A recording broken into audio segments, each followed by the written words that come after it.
There is a river in India that has been flowing for longer than memory. People bring their grief to her, their ashes, their prayers, their children on the first morning of their lives and on the last morning of someone else's. She receives it all without flinching. She has been doing this since before the mountains were as tall as they are now.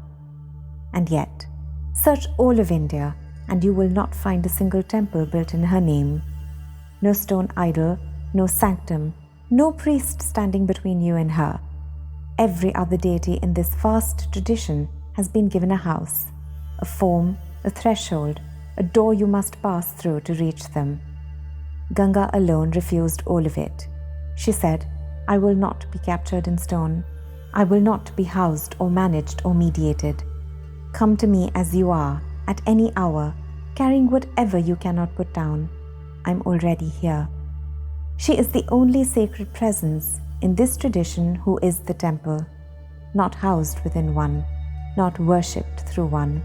She herself is the threshold, the sanctum, and the open sky above it all at once. Hold that thought as you listen, because the story of her life will show you exactly why. We call her Ganga, we call her Mother, but we have never really asked, what did it cost her to be both? This is not the story of a river. This is the story of a woman, a goddess, who chose the hardest kind of love there is, the kind where you know the ending before it begins, and you choose it anyway. Samsara Sagas presents The Legend of Ganga, the mother who knew the whole story. Long before Ganga descended to earth, long before she became the river that 1 billion people called holy, she was a presence in the celestial world, luminous, free, belonging to no single realm but flowing between all of them. And then 8 souls came to her. They were the Vasus, 8 celestial beings, attendants of Indra, beings of light and movement, and they had made a terrible mistake. One of them, Prabhasa, had stolen the divine cow Nandini from sage Vasishtha, not out of malice but at the gentle urging of his wife, who had simply seen the cow and admired her and wished to possess her. A small desire, a moment's weakness. The kind of thing that happens between a husband and wife 1,000 times without consequence. But Vasishtha was not an ordinary man, and his curse was swift. All 8 Vasus would be born as mortals. 7 of them, who had only participated in the theft without committing it, would live brief human lives and return quickly to their celestial home. But Prabhasa, the one who had actually taken the cow, would live a full human life. Long, valiant, and marked by a renunciation so enormous it would become the stuff of legend. Now here's what the story does not announce but quietly contains. This single act of a wife's passing desire set in motion everything that would follow in the Mahabharata. The greatest, most tragic hero of that war, Bhishma, was not born of divine design but of a stolen cow and a moment of marital indulgence. The Vasus, facing their curse, went to Ganga. They asked her to become their mother on earth, to carry them into the world, and then, as swiftly as she could, to release them back. She agreed. Let that word sit for a moment. She agreed. She chose this. The drowning was not something that would happen to Ganga. It was a covenant she entered with open eyes, which means that everything that came after, every moment of what the world would call cruelty, was in fact an act of love she had already consented to carry. King Shantanu of Hastinapur was hunting one afternoon when he came to the banks of the Ganga and saw a woman standing at the water's edge. The texts say he was stopped where he stood, that he had never seen anyone like her, that the world seemed to rearrange itself slightly around her presence. Here's the detail most retellings skip. Shantanu did not recognize her. The goddess who had flowed through the 3 worlds, who had been present since before his dynasty existed. She was standing before him as an ordinary woman, and he simply saw someone beautiful at the edge of the river. The goddess had hidden herself completely inside the wife. He asked her to marry him. She agreed, but with one condition. He must never question anything she did. He must never stop her, never ask her to explain herself, never let his love become interference. The day he broke that promise, she would leave. Shantanu agreed, because that's what people do when they're in love and cannot imagine the moment when love will not be enough. They married, and they were happy, in the way that people are happy when they're living inside something they do not yet fully understand. The first child was born, a boy, beautiful and healthy.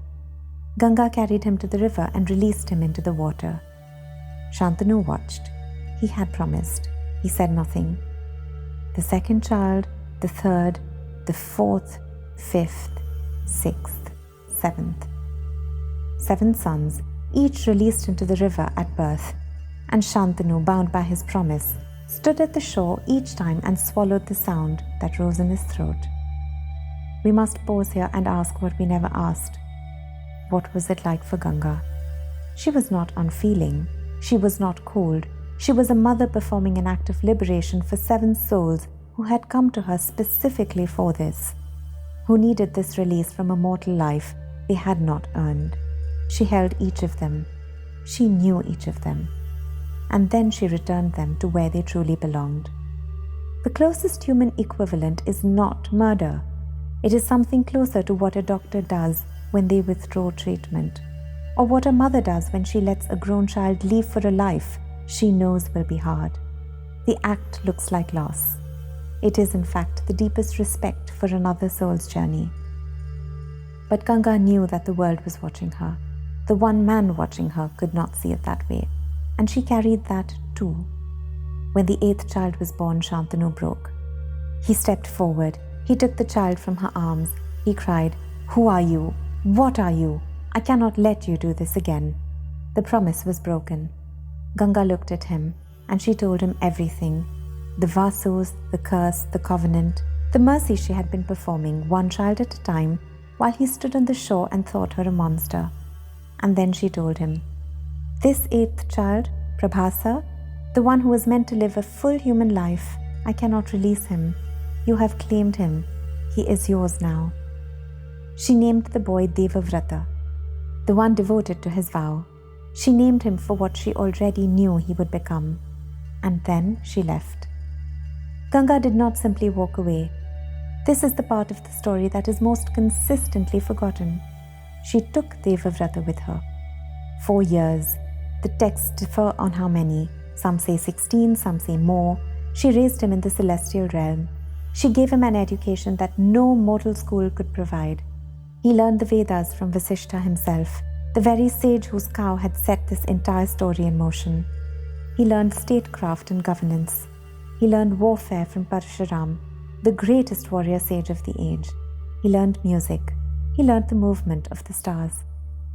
Ganga knew she would have to give him back. She had always known. And so she gave him everything she could before that morning came. There is a kind of parenting that lives entirely in this space. The deliberate, eyes-open preparation of a child for a world you know will not be gentle with them. Where every lesson is also a quiet act of fortification. Where love expresses itself not as holding on, but as making ready.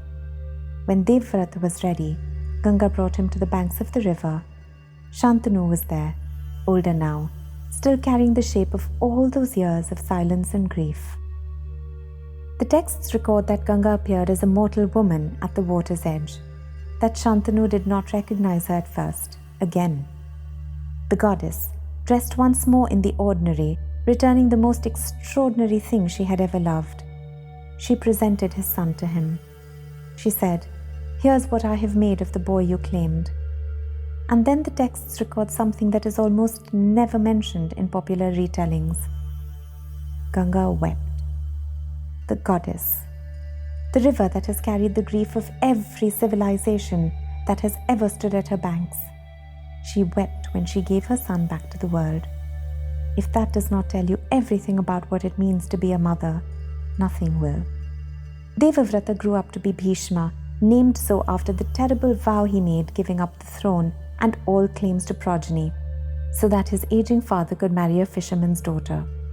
A vow that made him a legend, the vow that made him lonely, the vow that the world celebrated and that cost him every ordinary happiness a person can have. His mother named him Devavrata, devoted to his vow. before he had made any vow at all. She named him for a future she could already see. She prepared him for a life she could not prevent. She loved him fully, released him completely, and then watched from the river as he became exactly what she had always known he would be. Ganga is present at every moment of the Mahabharata, even when she is not mentioned. She is in Bhishma's stillness. She is in his capacity for renunciation. She is in the way he loves without possessing, endures without breaking, holds the war together with sheer force of his integrity, even as it tears everything apart around him. The river shaped the man, and the man shaped the war, and the war shaped the age. Everything flows from her. Here are 3 lessons that Ganga reveals for the modern soul. To love someone is not always to keep them. Ganga released 7 sons and then released an 8th in a different way, back into a world she knew would ask too much of him. Neither act was abandonment. Both were love in its most mature and painful form. The hardest thing love has ever asked us to do is to let go without letting go of the love itself, to release the person while keeping them in your heart, to stop holding on and start holding up. Ganga never stopped being Devavrata's mother. She simply refused to let her need for him become a cage around him. Ask yourself honestly, is there someone in your life you're holding close out of love or out of your own need to feel needed? The difference between the two is everything. And Ganga, weeping at the river's edge, knew exactly which one she was choosing. The world will misread your deepest acts. For 7 sons, Shantanu watched and thought her a monster. The river was performing mercy. The mother was fulfilling a sacred covenant. And the man who loved her could not see it. Not because he was cruel, but because he had only access to the surface of things. Most of the time, the people who love us are only seeing the surface. They do not have access to the covenant you are honoring, the grief you're quietly carrying, the reason you made the choice that looks inexplicable from the outside. You are not always owed understanding. Sometimes you have to act from your deepest knowing and trust that the river will speak for itself eventually. And on the days when the misreading hurts, when you're being judged for a choice only you fully understand, remember that Ganga did not stop the river to explain herself. She kept flowing. The truth of what she was doing revealed itself in time. Yours will too. Prepare them, then release them. That is the whole of it. Ganga spent years giving Devavrata everything he would need for a life she could not protect him from. She did not pretend the world would be kind. She made him ready for the world as it actually was. And then she let him go, weeping but letting go. Every parent, every teacher, every mentor who has ever loved someone they had to release into difficulty faces your story. The work is not to shield them from the river. The work is to make sure they know how to swim. And perhaps that is why she never needed a temple. A temple is where you go to find the divine. But Ganga became the kind of presence you find when you're already in the water, already in the middle of the hard thing, the grief, the transition, the letting go. She is not waiting behind a door. She's the current beneath you, holding you up even when you cannot feel her. She is still flowing. Everything that has ever been brought to her, the grief, the ashes, the prayers, the children, she has received. She has not turned anyone away. She has not asked to be understood. She simply keeps moving as rivers do, carrying what the world cannot carry alone. This was The Legend of Ganga, a story by Samsara Sagas. While the story ends here, the journey continues within you.